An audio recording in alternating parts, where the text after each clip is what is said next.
జమ్మూ కాశ్మీర్లో జరిగిన ఉగ్రవాదుల దాడిపై మంత్రి సీతక్క స్పందించారు. ఈ సందర్భంగా సీతక్క మాట్లాడుతూ జమ్మూ కాశ్మీర్లో జరిగిన ఉగ్రదాడిని ఖండిస్తున్నానని, ఎలాంటి సిద్ధాంతం లేని ముష్కరమూక సాధారణ పౌరులను చంపడం దుర్మార్గమన్నారు. ప్రజల ప్రాణాలు బలిగొనాలని ఏ మతము ఏ సిద్ధాంతము చెప్పదన్నారు. ఉగ్రవాదికి దిగిన దుర్మార్గులను కఠినంగా శిక్షించాలన్నారు. ఉగ్రదాడిలో తమ ఆత్మీయుల ప్రాణాలు కోల్పోయిన కుటుంబాలకు సీతక్క ప్రగాఢ సానుభూతి తెలియజేశారు. మరణించిన వారి ఆత్మకి శాంతి చేకూరాలని ప్రార్థించారు. పౌరులను చంపేసినటువంటి దుర్మార్గులను కఠినంగా శిక్షించాలని కోరుకుంటూ ప్రజల యొక్క ప్రాణాలతో చెలగాటం ఆడడం అనేది ఏ సిద్ధాంతం ఏ దేవుడు ఎవరు కూడా యాక్సెప్ట్ చేయరు.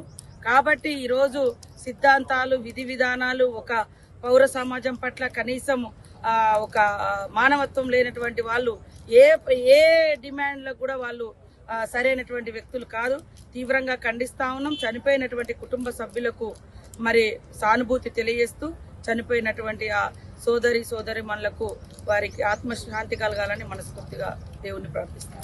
సంఘటన ఇవాళ సిద్ధాంతాలు ఏది లేనటువంటి ఒక టెర్రరిస్ట్ గ్రూపు ఈరోజు మరి కాశ్మీర్లో జరిగినటువంటి పర్యాటకుల మీద జరిపినటువంటి విచక్షణ రహితంగా జరిపి మరి సాధారణమైనటువంటి పౌరులను చంపేసినటువంటి దుర్మార్గులను కఠినంగా శిక్షించాలని కోరుకుంటూ ప్రజల యొక్క ప్రాణాలతో చెలగాటం ఆడడం అనేది ఏ సిద్ధాంతం ఏ దేవుడు ఎవరు కూడా యాక్సెప్ట్ చేయరు.